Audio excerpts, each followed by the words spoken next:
Today we have a guest who's truly multifaceted. He is an entrepreneur, but he's also solving the problem of creating jobs, which is the biggest issue facing our economy right now. He's also active in many other activities which contribute to nation building. He's someone who studied at the Mayo College in Ajmer, then went to the Sri Ram College of Com, and then finally went to the Wharton School. He co-founded TeamLease 18 years ago, and TeamLease has become a very important part of the skilling, employment, and training ecosystem in the country. He's also the member of the advisory board of the Indian Audit and Accounts Department, which is more popularly called the CAG, for the last 3 years plus. He's also a member of the National Council of Applied Economic Research. He's also the member of the governing board of the Neve Academy.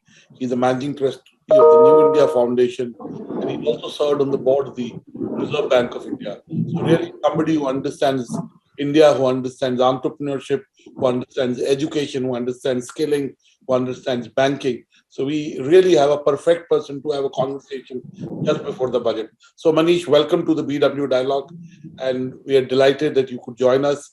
I just want to start by asking you, how has been things for you both personally and professionally in the last 20 odd months?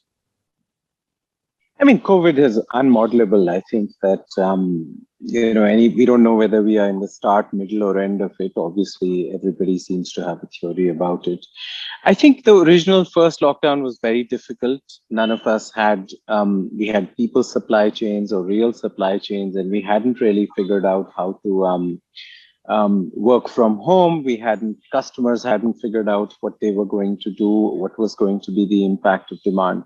But I think 20 months later, life has really changed. I think the digitization revolution has been brought forward 10 years.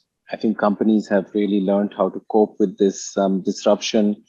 And overall, we are not only back to where we were at the start of the COVID, but I think there are structural forces which are changing labor markets in ways that, I don't think COVID has created any new conditions. It's exposed pre-existing conditions of the Indian economy. These were fractures. So it's like an X-ray which the Indian education system, the skilling system, and the labor markets went through. So personally, it's been fine. I think professionally, the second wave was medically very difficult, but economically not difficult. And hopefully this third wave we're in the last mile.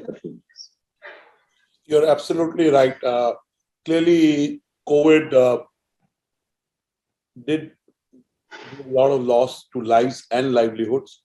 But you rightly said it also exposed the structural inefficiencies in various ecosystems, and especially in our healthcare infrastructure, in the way we live our lives. Now, let me come to a question that you possibly think about.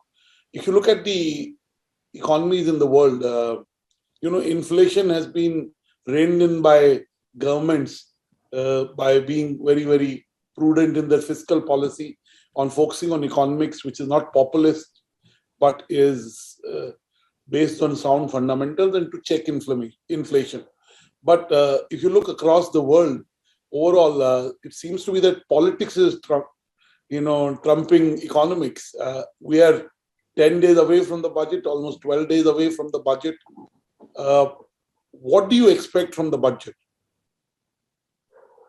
See, I think it's, what can policy do? Policy has three tools: fiscal policy, monetary policy, and structural reform. The US this year is running a fiscal deficit, which is more than our GDP. $3 trillion, it's more than our GDP. The challenge with the US... Not only US, if you take the top advanced economies of the world, their debt is at a record level, Yes. Even so time will tell whether debt matters or not. Jonas Salks, who was the inventor of the polio vaccine, used to always say the most important question to ask yourself is, are you being a good ancestor? And I think at this stage, the developing or rich countries are not being good ancestors. They're obviously living for today. They are obviously trying to solve today's problems, but that involves stealing from your children or your grandchildren. So If fiscal deficits could make countries rich, then no country would be poor. So we have to be careful with that, right? If you could spend your way to richness, then no country would be poor. And, India entered COVID with a 70% public debt to GDP ratio. We will exit with a 92% public debt to GDP ratio.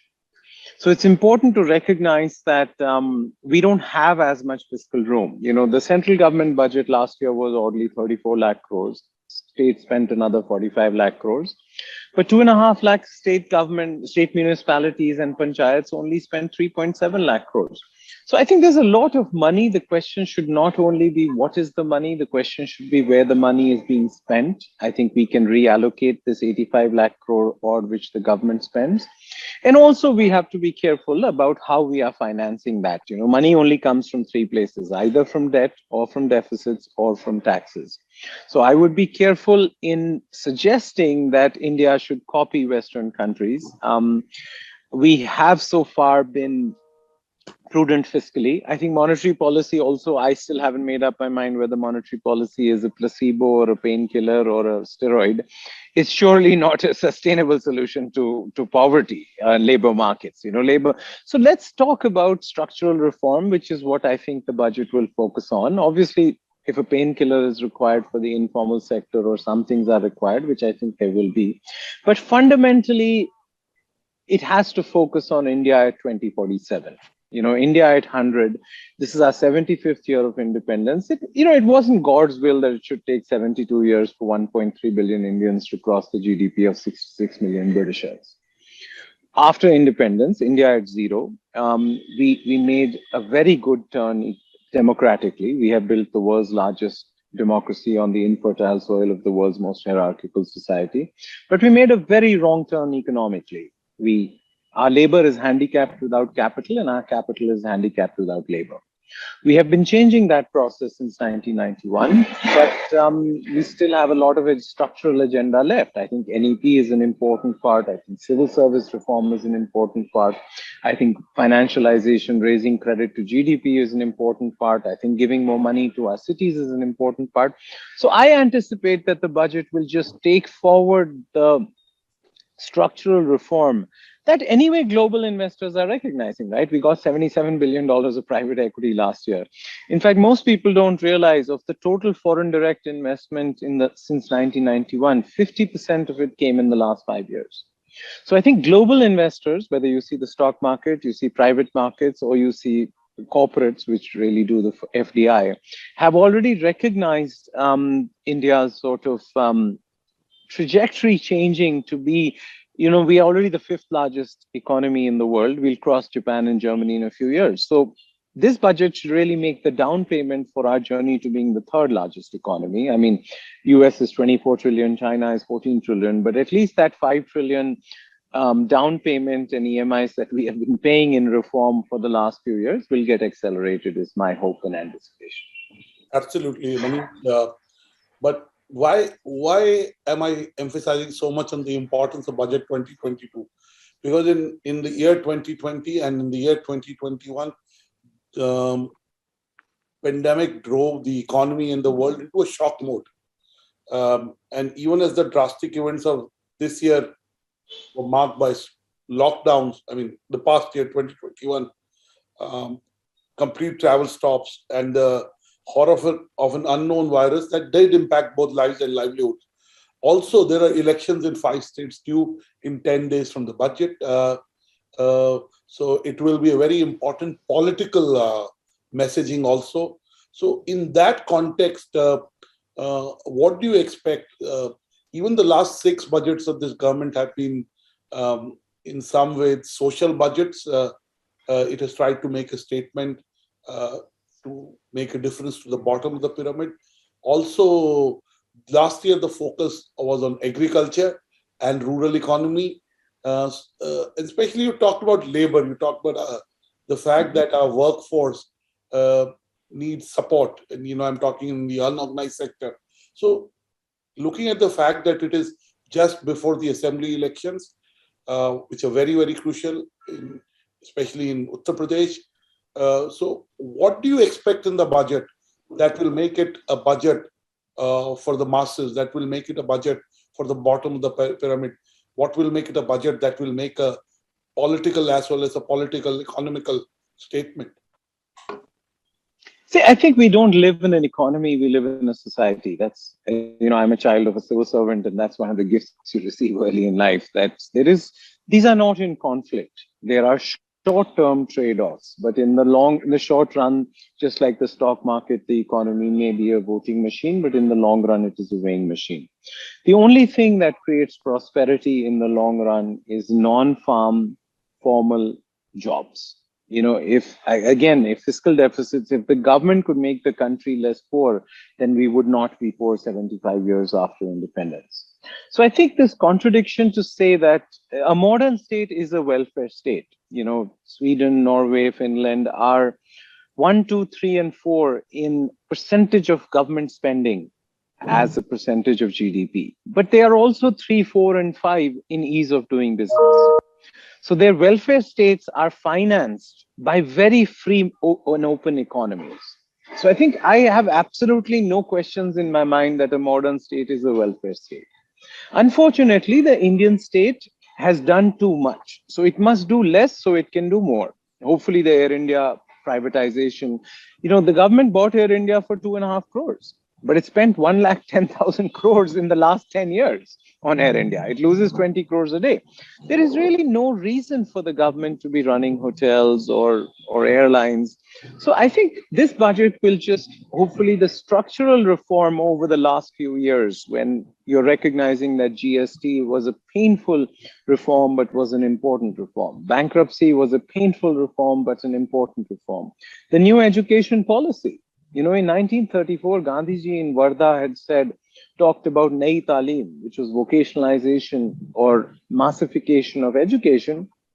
But that didn't really get captured in the 1948 Radhakrishnan report or the 1968 Kothari Committee report or the 1986 new education policy. I think NEP finally captures. So if you think of the structural changes in the connectivity between moving from labor laws to labor codes, between moving to NEP, you can't, economic reform about productivity is where the productivity of states, firms, and individuals is completely linked. I live in Karnataka, my parents live in UP.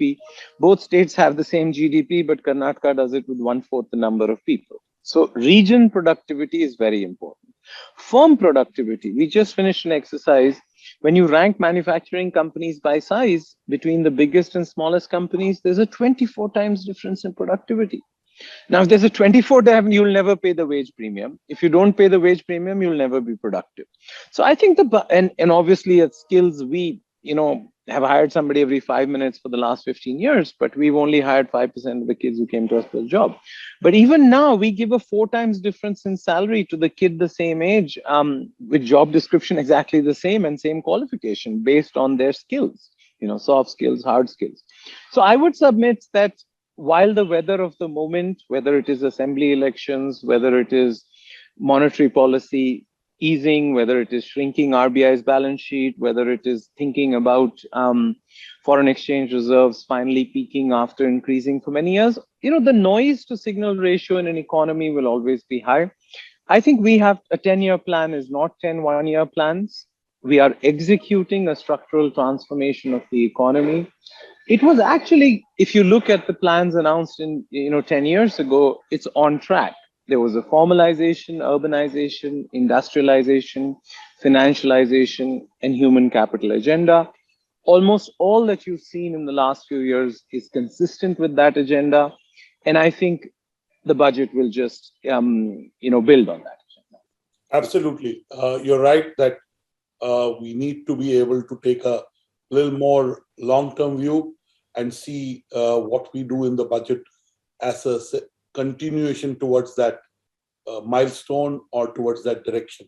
Now, let me, since you talked of hiring and education and the national education policy, let me focus for a minute on what has changed post-pandemic, especially in the way we work, in the way we do almost everything in life. In old times, Manish, I would have met you in Delhi or would have been in Bangalore and then did this conversation face to face. But today we don't even think where the person is and we're able to have a conversation. So a lot has changed in the last 2 years post-pandemic. How has it impacted um, the way we work? And what is your sense and what will stick post-pandemic and what will stay? We don't know when the post-pandemic will be, but hopefully in the next few weeks, next few months, we are hoping that we'll be uh, done with this pandemic. At least that's the hope that some of us live with. So, what has changed permanently in the pandemic is likely to stick. It has got to become part of our being. It will manifest in our ways of working. It will become our habit. And what will return? Some maybe temporary behaviors which we did because we were not allowed to do other things. And what is the impact on hence the kind of people we are hiring, the kind of skills that we call soft skills, but the pandemic has shown that those are the skills that matter most, right? Of course, there is another dichotomy of tech professionals really being in demand in huge numbers in the last 24 months and getting unprecedented rise in their salaries because there is a supply and demand issue there. But tell me, what are the implications of changed behavior post-pandemic? 200 years after the French Revolution, Chao Enlai in the 1970s was asked by Henry Kissinger, what do you think is the impact of the French Revolution? And he said it's too early to tell, 200 years after the French Revolution. So I would submit it's a little early to tell what the full and lasting impact but what I can tell you is that working from home is not possible if you work with your hands and is not hands and legs. And working from home is not possible forever for the extreme cognitive elite, people who come up with strategy, people who come up with board meetings. So at the two extremes of cognitive elite and working with your hands and legs, it's really, you need to be in front of people. So there's a large middle in the bit where working from home, and I think a lot of people think working from home is really living at work. And I think they prefer to have some partitions between home and work. So I think I would genuinely say it's too early to tell. I think that the lasting impact will be some flexibility, obviously. And I think that would be wonderful for raising the percentage of women coming back in the labor force, people from small towns coming into the labor force. So labor market outsiders who were disadvantaged in the prior regime because of where they lived or because of their care responsibilities or their earning responsibilities and could not access the labor market. Obviously, COVID and the digitization super cycle is fantastic from an individual perspective, but are we going to replace offices? Are we all going to move to small towns? It's too early to say. I hope it happens. I'm not sure. I think from an India perspective, what will stay is that IT employment is going from 5 million to 10 million. This is the first year that India will export more software than Saudi Arabia will oil. And you have to think about that because no economist would predict that a country with $2,500 per capita income would export $180 billion of software. It's a very complex supply chain. It's a very complex delivery chain. It's a very complex project management. But obviously, India's 5 million people of the IT industry, 0.8% of the labor force produces 8% of GDP. So it's really important to recognize that this digitization supercycle is really good for India's current account deficit. It's really good for our productivity. And obviously, it's really good for our soft power. If all warfare in the future is going to be software, if all media is going to be software, if there's no such thing as a technology company anymore, every company is a technology company, then India's 5 million going to 10 million is a disproportionate impact on our rising soft power. So I think for offices and companies, I would still like to hold my judgment. Will we have 1 or 2 days free? Will those 1 or 2 days be the same days or will they be different days? Will everybody, Russia tried an experiment at the peak of communism. They got rid of the weekend and said everybody could take the 2 days of the week they wanted off. Obviously, it was chaos because you have to have the same days of the week off, even not just on the weekend, but if you're planning to work from home, because otherwise it's impossible to convene meetings. Hybrid meetings are much worse than either online meetings or physical meetings. So I think we're all I'm very hesitant to say that office real estate will decline, but I do think flexibility will become the norm for people across all in the 80%, which is in the middle. The hands and legs and the cognitive elite will all be back at offices soon. Okay, and the word that is being used a lot in work is hybrid, in education is hybrid, in entertainment is hybrid.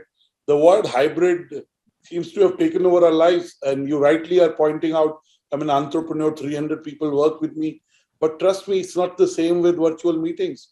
However motivated they may be, and however adept you may have become at engaging with each other, it's not the same. But let me get into an area that you possibly know better than anyone. Um, Jobs are a big promise in elections. Jobs are what really contribute to the GDP. We know over the last few decades that there is a direct correlation between the growth of GDP and jobs. When there are more jobs, there is much more money to spend, and hence the GDP really grows. It's also a barometer of the GDP. How do you see the job demand over the next few months? What are the trends in staffing? And do you think uh, we saw at least a temporary disruption uh, in the manufacturing workforce, or what we call semi-skilled workforce or labor? Uh, how do we address that structurally? See, unemployment is the wrong metric. India's unemployment has stayed between 4 and 9% since independence. But obviously our poverty has been 30 to 35%. So when people focused on, unemployment at the peak of last year's lockdown was 25%, sure. I mean, unemployment on Sunday when all our offices are closed is 50%, right? In a lockdown, unemployment is absolutely the wrong metric. So I think we have to shift our focus from jobs to wages. India's problem is not jobs, it is wages. Anybody can get a job, but does that job keep your mind and body together? Does that job allow you to pay for healthcare? Does that job allow you to pay for education? So I think moving away to thinking about the wage premium is really the fundamental task in India. Obviously, we could not have averaged the 7% growth which we did in the decade between 2010 and 2020 without having created jobs. That's just a myth to say that an economy could grow at 7% without jobs. Now, have all these been high quality jobs? Fundamentally, 42% of our labor force in agriculture, only producing 14% of our GDP, is one birth defect in the Indian labor market. And the other birth defect is 50% of our labor force is self-employed. They are not self-employed, they are self-exploiting, right? There was this idiot Russian economist who convinced Nehru in the 1920s that small farms are viable because you don't pay yourself a salary, you don't pay your kids a salary. And like most Kirana stores are sort of self-exploiting, right? So I would say self-exploiting and agriculture, which were the two shock absorbers of the Indian labor market for the last 40 years, are not working as well as they used to. So, hence, In the past, what's the solution, Manish? it is the transition that is going on from manufacturing. We won't ever get to, the peak of any country's manufacturing was Britain in World War II, 45%. America peaked at 33, China peaked at 28. Our current we'll never get to 45, 33 or 28, but 11% in manufacturing is absolutely the wrong number. So we will go from 11% to 18 or 19%. Make in India in the short run is becoming make for India as our domestic markets get to consumption. So the fastest growing segment in India's job market right now are sales, customer service, and logistics. But in the long run, we will create another 50 to 75 million jobs. The PLI scheme is working well. We've run into a bout of luck with China. Xi Jinping has made a list of everything Deng Xiaoping did right, and he is crossing it off one by one.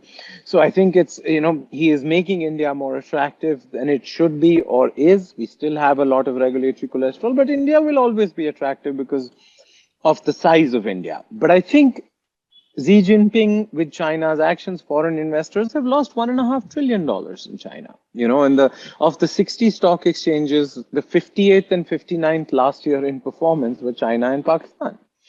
I mean, that's important to think about. For 30, 40 years, people just said that going to China was blind way to make money. So I think our job creation will come from manufacturing going from 11 to 17, 18%. But in the short run, the fastest growing segments will continue to be sales, customer service, and logistics. Absolutely. And I was going to ask you about China. Is India getting more and more attractive with what's happening with China? The growth in China seems to be tapering off. The demand in China seems to be tapering off, and you've already addressed that. Let me But I ask. would be careful with attributing the problem to growth and demand. I think the problem is a shift in thinking of China that they don't need the world. Deng Xiaoping was humble enough to recognize after the chaos of Mao that China needed to be open.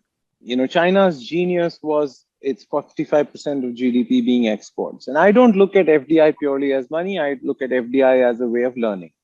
FDI is one of the world's most successful skill development programs. The alumni of multinationals are now starting to get to Indian companies. So I would say China's biggest, I'm very jealous of China. No other country has moved 700 million people from farms to non-farm employment in the last 40 years. That's what they have done. But I think they are giving us a massive opportunity. Every week I get a call from some Fortune 500 company board or some investment committee of some investors saying, India is starting to get to critical mass. It's a very difficult place to do business. We don't understand the country, but we can no longer not be there. So I think that's what makes the next 25 years very different from the last 25 years. Absolutely, Manish. I fully agree with you on that. Now, we keep talking about how to improve the average wage by the right skills, then the right job opportunities, and of course, the right traction and in the economy to be able to support that wage hike. Now, the new education policy, the national education policy that was announced during the lockdown in 2020, is a fantastic piece of ideation, vision.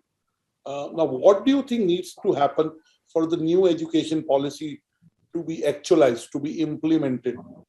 And what should be the priority when it comes to new education policy? I think, the massification of education can only hope happen with the vocationalization of education. Obviously, we need to recognize that college isn't what it used to be. 60% of taxi drivers in Korea now have a college degree, 31% of retail checkout clerks in the US have a college degree, 15% of high-end security guards. But college tends to matter. I went to Wharton. Wharton's a good place to be at, but it's a better place to be from. Right, the fundamental value is being from IIT or IIM. It's not being at IIT or IIM. And Michael Spence got his Nobel Prize. So I think the NEP does a good job of breaking down the artificial barriers between education, employment, and employability, which was an important and overdue sort of objective. I think my only quibbling with NEP would be is you don't need a 15-year glide path to do this. You need a 5-year glide path. And I think there is now a new committee looking at the implementation of NEP. And I think 15 years they're thinking of bringing 15 years down to 5 years. Okay. So you're saying we have to hasten that move towards the multidisciplinary approach to vocational, Yes. training and education being looked at as a serious component of skilling and education at the same time, and being formally accepted as a degree, as education, because culturally, there is a difference in terms of accepting a vocational degree with a formal degree. Now, let me ask my last question before I bring But the question really here is, we need a number of statistically independent, genetically diverse tribes. We need Purna Swaraj to allow different kinds of institutions to flourish. There are 4 kinds of classroom: online, on job, on site, on campus. There are certificates, diplomas, and degrees. You need to be able to connect them and configure this in more flexible ways. Today, the regulatory cholesterol in education doesn't allow it. Actually, We don't need to predict the future. You can't predict the future. You can only give freedom to entrepreneurs, whether they are non-profit entrepreneurs, government entrepreneurs, or private entrepreneurs, to come up with new models. And I think NEP gives us a roadmap for that. But obviously, the current regulatory cholesterol in education has not served us well for the last 10, 20, 30 years. And hopefully, NEP will be a clean break with that, because this is not something that you can, it can't be a gentle sunrise. It has to be a bulb that goes on. Absolutely. Vasudha, you and Mr. Sabharwal, and I'll join back and ask my next set of questions, but with you and Mr. Sabharwal. Thank you, Dr. Batra, and thank you, Mr. Sabharwal, for joining us today and giving so much insight and speaking so freely about your opinions on what the future looks like. Now, I just want to ask you, as someone in the recruitment space, we are seeing this great resignation in the West and somewhat in India. Can you also share your opinion on why do you think this is happening? I mean, great resignation implies they're leaving the workforce. It's probably a great shuffling, right? People aren't leaving the workforce. I would say it's happening in IT purely because of opportunities. I think that the 5 million going to 10 million, the minute every employer or every global employer is convinced that India is the only place where you could hire 1,000 Hadoop programmers in a week, and we did it for a customer of ours. I mean, you're just going to have to recognize that the engineering capacity, we went from 11 lakhs to 17 lakhs and then came back down to 11 lakhs because 30% of engineering colleges essentially shut down or were worth more dead than alive. So I think the great resignation is just a short-term response in IT to the expanding demand, which obviously the supply will catch up with. If there's any people supply chain in India that is self-healing, it is the IT people supply chain. They have understood how to repair, prepare, select, upgrade, assess, and so I'm not as worried about yes, there are some short-term costs and short-term challenges for IT companies, but they will figure out their people supply chain. I'm not seeing the great resignation outside IT yet.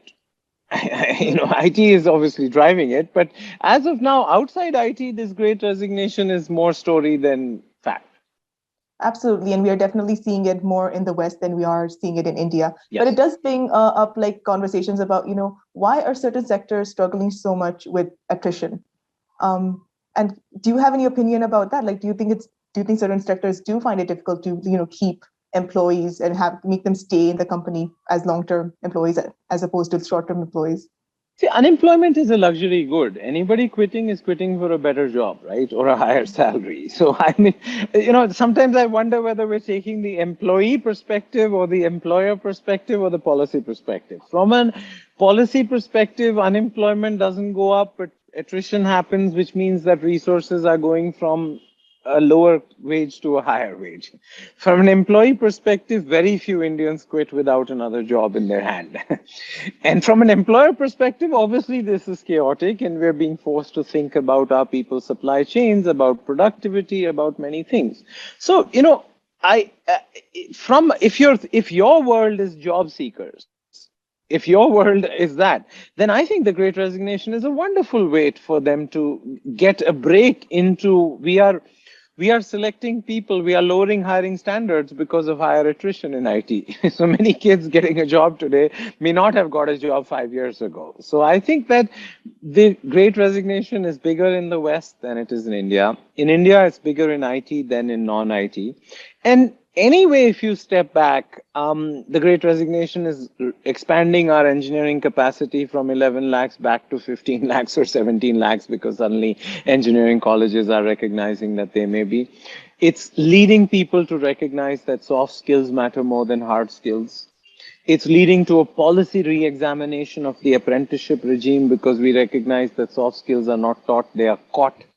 And how do you catch them in an informal environment? So learning by doing and on-the-job training, which I think in India has been neglected for decades, is now suddenly becoming at the forefront of policy.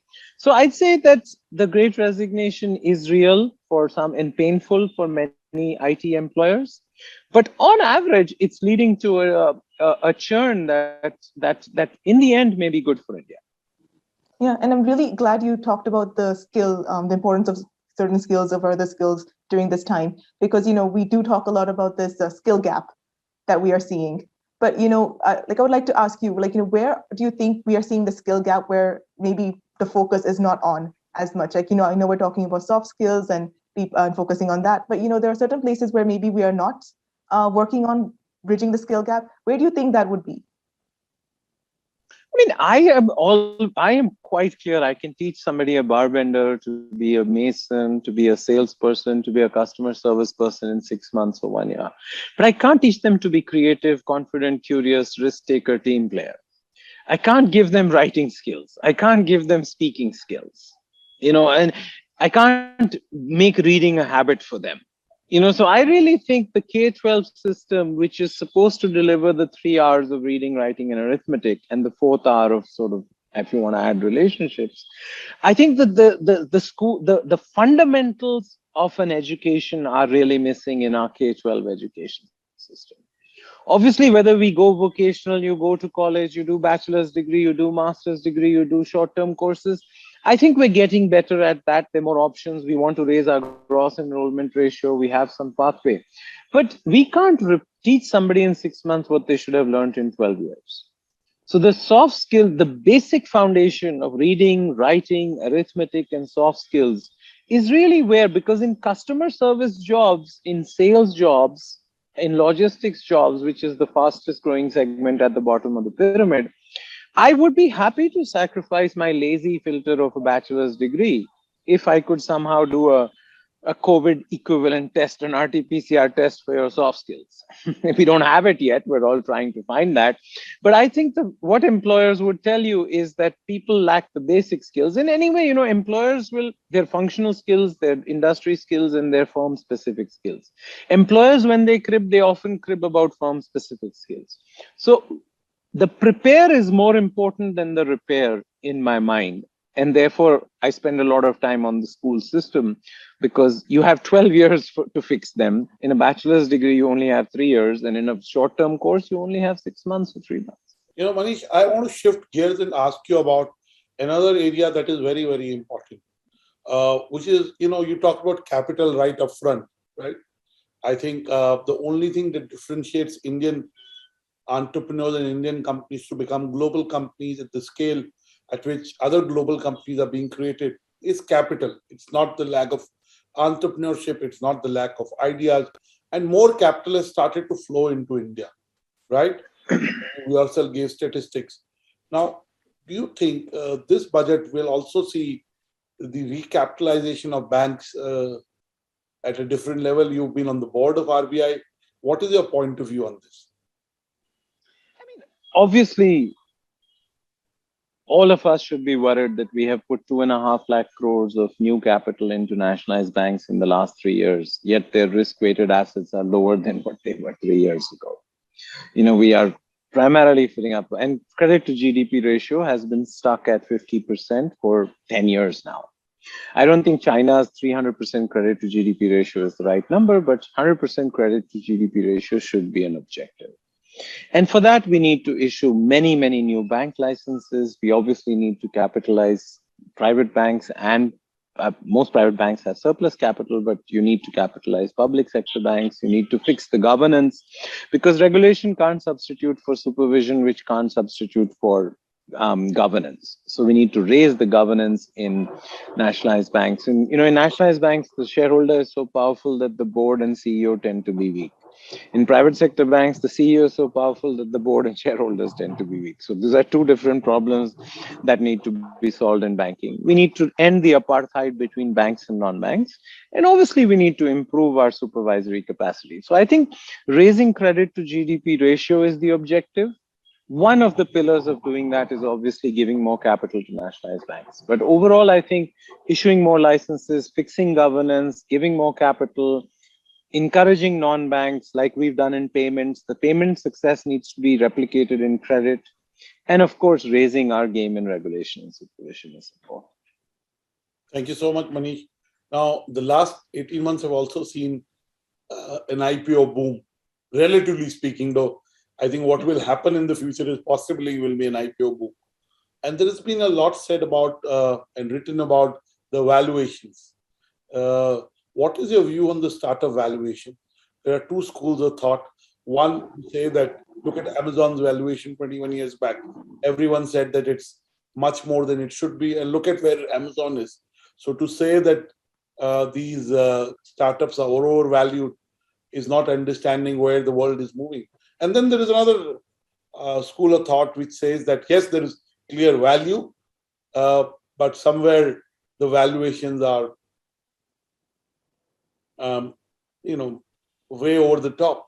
And in a particular fintech IPO, we've seen that the IPO opened at a certain price and is now, for a long period of time, on the stock market is languishing, if I may be Yes. doing straight talking.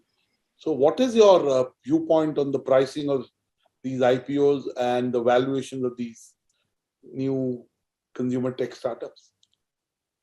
I think we're in uncharted territory. It would be stupid of me to say which one of the two views is right, because I think both sides acknowledge that technology is changing the world. But obviously, both sides acknowledge that by traditional financial metrics of price earnings or growth rates, today's valuations, I mean, Apple has added $700 million a day to their market cap for 10 years.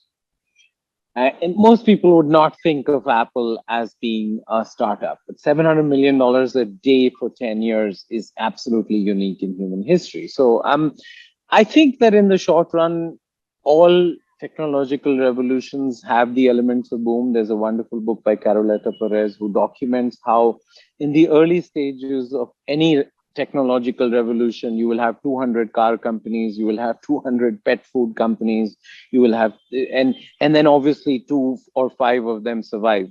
But it's the old saying about stupid entrepreneurs and wise society, right? Society needs 10 entrepreneurs to overestimate their odds of succeed, but it only needs two entrepreneurs to succeed.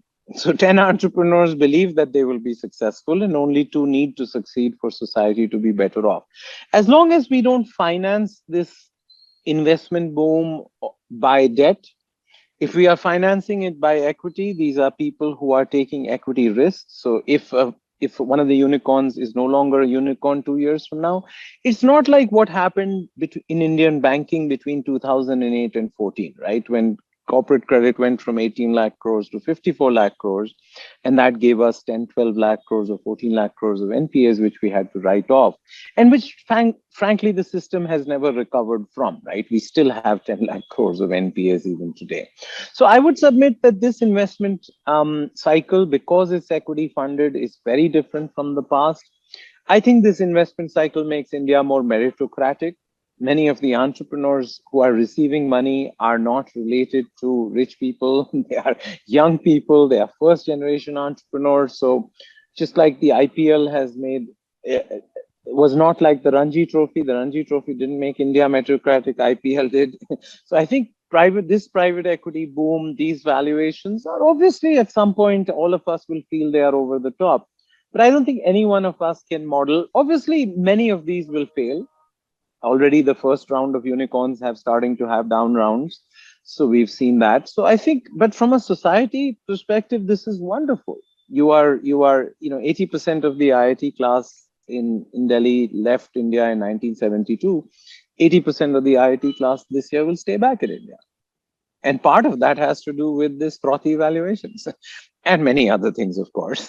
So I think it's, again, from a wise society and stupid entrepreneurs perspective, this valuations may not be sustainable. But I think at the end, even when the music stops, if it stops, I don't know when or how it will stop, it will lead to the creation of many great companies and many sort of strong companies. Amazon was one of the few survivors of the dot-com boom of 1999. And so was eBay, and so was many other. Facebook, in some sense, came later. Google definitely came out of that generation. But there were 200 search companies. And in the 1920s, there were 200 car companies.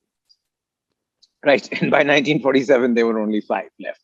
So I think that this is how society's way of kissing many frogs to find your princess. And as long as it's not debt funded, let the frog kissing continue, right? Absolutely. Now, we could go on talking about things. Health is one of the biggest concerns for individuals, families, community, and I hope for the society and the policymaker. And you talked about IT, that we've got it right in IT. It's working for us. Okay, let's put it this way. And one of the things was that we started to create much more talent. So the raw material for growth of these companies, for exporting the services uh, that we export today and that contribute to our GDP, uh, came from the fact that we had the raw material in terms of graduates. Now, if we have to create the healthcare infrastructure, we also need more and more professionals in healthcare. And of course, vocational training is one part of it, skilling is one part of it, but purely in terms of medical colleges. And medical colleges are so regulated. And you know who benefits by regulation of medical colleges. So, what is your advice in terms of building the skilled workforce in healthcare?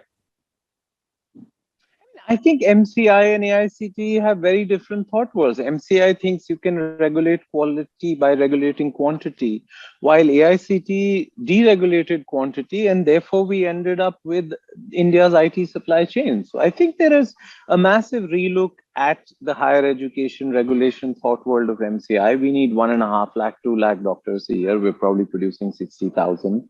So my sense is this is already WIP. Now, obviously, people will say, oh, an engineer can cause less damage than a doctor.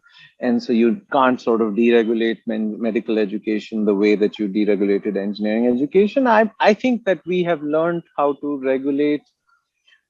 We need to move from over-regulation to better supervision. I think that you obviously can't just give everybody the license to operate a medical college, but it's not like the current medical colleges have bathed themselves in glory. So my sense is the same deregulation which happened in engineering colleges in a more calibrated way will have to be brought to medical education. And I think there are already proposals on the table to do that. And NEP is actually quite clear about that. Absolutely. Manish, if you had to make 2, 3 predictions, or predictions may be too strong a word to use, but 2 or 3 trends that you see getting accentuated over the next 12 months and which have a bearing for all of us, what would those be? Of course, you rightly said every company is now a technology company, and technology is driving businesses. Technology is the business. That trend is, of course, manifesting in, retail tech, in kirana tech, in edu tech. But what are the other trends that you see, either large philosophical trends or very specific micro trends, which have an impact on you, me, Vasudha, all of us? I think India's path to 5 trillion, 7 trillion economy is much clearer. Our Indians have always been tentative about our success. We have always been surprised by our success. And investments are a mind game. Animal spirits are a mind game. It's about how you feel. And the concept of reflexivity, where the question changes the answer, or the act of measuring changes the measurement. So I think the world has already concluded that India's had many challenges. We still have regulatory cholesterol, but now you are going to be a 5 trillion to $7 trillion economy. And I think all of us entrepreneurs need to recognize that our tentativeness, our playing defense, we need to play offense in the next few years, because those are the entrepreneurs that are going to win. I think the formalization of the economy is just going to compound. Already the big are getting bigger in the down because it's hard to build a brand, because the formalization will continue, and I think that will be good for India. I think urbanization will also accelerate. To my mind, it's totally different what we're going to see in terms of how we are going to be able to take jobs to 6 lakh villages, of which 200 have less than 200 people. So we have 52 cities in the more than 1 million people. I think if we do it right, we will have 100 cities with more than 1 million people, because you can't take jobs to people, you have to take people to jobs. So digitization, I'm leaving out because that's just a given, but formalization, faster and better urbanization, and of course, just thinking about what are the characteristics of demand or supply in a $5-7 trillion economy, because that's going to happen. That grass grows at night. Whether we'll become 14 trillion or 24 trillion, it's still we have to, as Eliud Kipchoge, one of my favorite marathoners, he's the only person in the world to run a marathon in less than 2 hours. He says you run the first half of the marathon on your legs and the second half on your mind. We're entering the second half of the marathon as a country. And that's really important for all of our institutions, whether private entrepreneurs, capital providers, policy makers, regulators, to recognize that the second half of the marathon is very different from the first half. Thank you so much, Manish. I agree with you with most of what you said. My last question to you before I get Vasudha for the final question is, if you were an advisor to the finance minister or the prime minister, as I mean the government of India, and you have served in roles by being on the board of RBI, by being on the board of the National Council of Applied Economic Research, in your roles as an entrepreneur, you also have a vantage point, because you see what companies are doing, what kind of talent they're recruiting, what is their outlook for the future. So what would you be your advice to the finance minister 2 weeks ahead of the budget? I mean, it would just be accelerate NEP. Let's get some civil service reform done, and let us decentralize more. 29 chief ministers matter more than one prime minister. 100 mayors matter more than 28 chief ministers. So I would just say education, which is human capital, civil service reform, because 25 million civil servants in India. They are the 50th largest country in the world by population. We have to, the steel frame of India at 100 has become the steel cage of India at 75. But for India at 100, and we need a civil service, and we have a good civil service when it joins, but we don't have HR and civil services, so fix the HR regime and obviously decentralize more. Thank you so much. Vasudha, your final set of questions. Thank you, Dr. Batra. Now, we are also airing this on BW Education, and we have a huge student audience here. So I would actually also like to ask you what your advice would be to students who are starting to enter the workplace, and who have probably never worked before and now will probably have to work through hybrid or remote learning and are just starting to apply. What would be your advice to them? I mean, I would just say that, my parents had a 35-year career. I'll have a 45-year career. You guys, these kids will have a 55-year career. So lifelong learning as a habit is something that they will have. They cannot live off the 12 years or 15 years or 17 years of learning that many of the earlier generations lived off of. So you don't really have to view yourself disadvantaged if your 3 years were disruptive, because anyway, these 3 years would only be valid for 5 years or 10 years. I've read a book a week for 25 years. I have very consciously cultivated my roles and my experiences, my podcasts, my videos, the people I learned from. So a personal learning plan is a very powerful soft skill, and everybody will have to develop that personal learning plan. So the earlier you start doing that, earlier people used to give you advice to start saving money when you're 18. I would start urging you to think about a personal learning plan when you're 18, because you're going to have a 55-year career, and what you learned in the first 15 or 17 years is not going to be enough. So many of the people I work with still live off what they learned in college or school, and I find them really uninteresting because they have not kept up with the very rapidly changing world. So you have the COVID has treated students unfairly. It's treated the human race brutally, but obviously the students who joined college at this time were treated unfairly relative to the generation before or after. But I think this is not a permanent wound. With a personal learning plan, you can overcome it, focus on soft skills, focus on hard skills. And I think the next 25 years in India will really be different from the last 25 years. So who knows what matters in life more, luck or skill, but you're a lucky generation in the next 2 years, because we're getting into an economic super cycle. Absolutely. And Manish, while I said Vasudha's question, what do people like me who, how do we learn? How do we learn new tricks? How do we have a personal learning plan? It's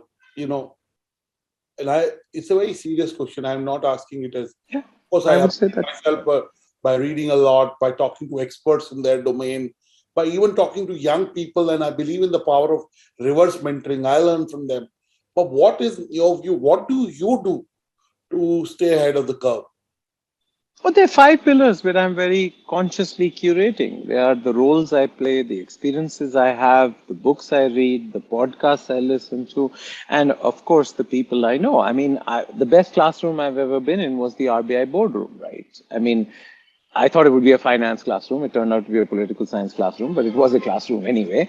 And I would say that so the roles that you put yourself in can be curated. You make yourself worthy. I've written a column a month or two columns a month for 10 years. That has really been important for my learning because every column takes you time to research. You talk to 10 people to write a column. So I would say, think about roles, think about experiences, think about podcasts, think about books. I mean, reading 52 books a year can really compound, right? And finally, it is compounding in your relationships and your knowledge and your roles that will really lead you to higher learning. So I think you have to go and seek out opportunities outside. You need to be multilingual, not in the sense of languages, but in terms of I'm a sales guy or I'm a finance guy, you need to understand HR. So I think it's possible for adults. I mean, I am older, wiser, and therefore more dangerous than I was 20 years ago.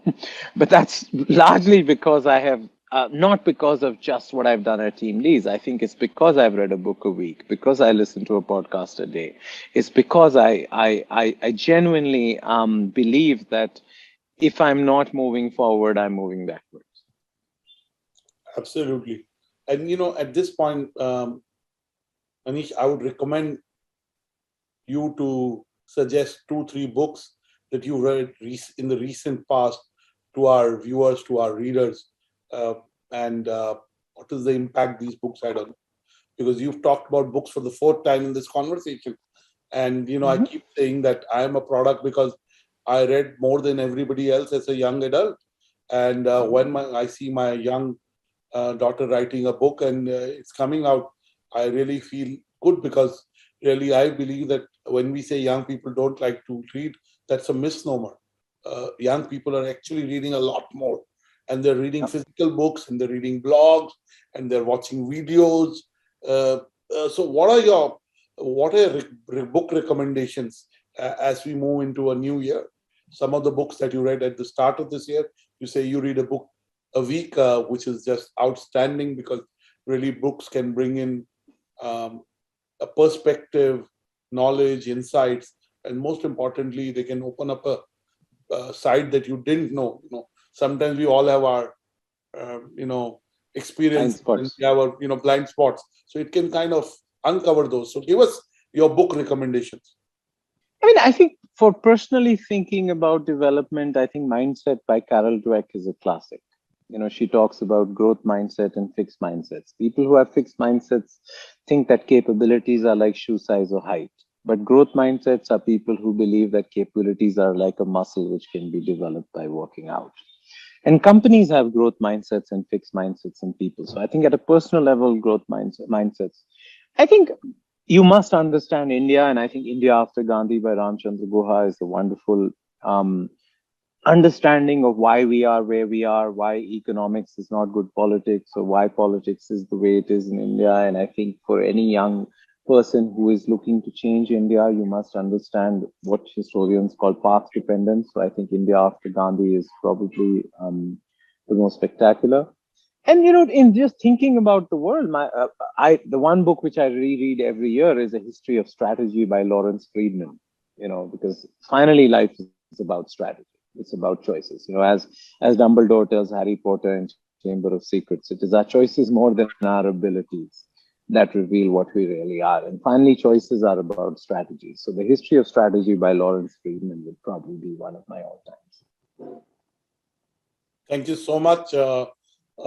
It's been a delightful conversation. I am sure our viewers and readers will benefit from us, and I hope we can have a conversation just before the budget and post the budget to be able to look at directionally where we are going and what has been the full direction of the budget and the fine print of budget. Uh, it's been a pleasure Take speaking care. to you, Manish Thank you. Thank Sabharwal. you. Take care. Thank you so much. God bless you.